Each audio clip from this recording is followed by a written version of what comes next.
Opening statement time to the ranking member, Mr. DeFazio. I thank the chairman. I want to welcome Secretary James here, his first appearance for the committee. Obviously, you bring a wealth of knowledge regarding our inland waterways, and we'll also be talking a little bit about some coastal port issues too. But appreciate your being here, and General, thank you again for your service. You know, the exchange between the subcommittee chair and the subcommittee ranking, where the subcommittee chair reminded Ms. Napolitano that the appropriations were basically in sync with the previous administration. Well, I didn't like what the previous administration did. And unfortunately, this administration is continuing the same practice.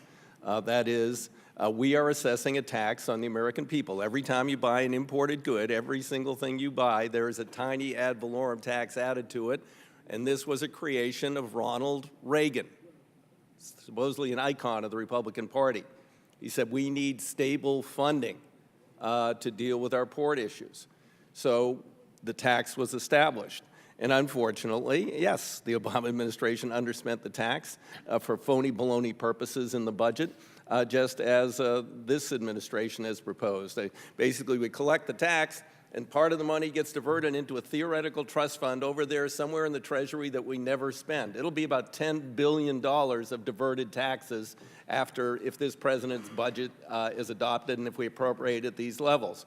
So we're continuing the mistakes of the past. Now, Obama never he did pretend that he was going to do infrastructure, went around leaning on a shovel a lot, but he never really did an investment in infrastructure. That's why I oppose his Recovery Act. 4% went to infrastructure, 4% of $800 billion. So let's not continue the mistakes of the past and defend this administration for doing the same boneheaded thing.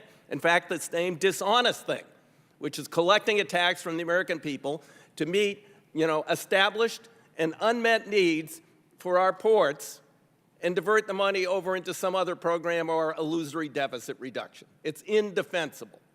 If we're going to collect I suppose they are a little more honest. They want to reduce the tax, and so then permanently reduce funding for our ports. It's great we do worded bills every 2 years, and in the last couple of bills, we've added $40 billion to the unmet, unfunded, authorized backlog of the Corps. So the Corps now has a $96 billion authorized, unfunded pile of projects sitting out there. About half of them are critical projects. The others are, they have different levels of support or need. Our harbors on a daily basis, our 59 largest ports, are operating somewhere around 40% of authorized depths. We don't have the money to do the dredging. I've got harbors on the south coast of my district, despite the small ports set aside, they're not going to get dredged this year. We don't have the money. We don't have the money. Well, we do have the money. We're just stealing it from the American people and dumping it somewhere else, maybe into the wall with Mexico. I don't know where it's going. But it's time to stop playing this game. In the last worded bill, I offered an amendment out of this committee to have a real trust fund, and it was the only thing taken out of the bill by the Speaker at the behest of now disgraced former budget chair Price, who wanted to put the money somewhere else.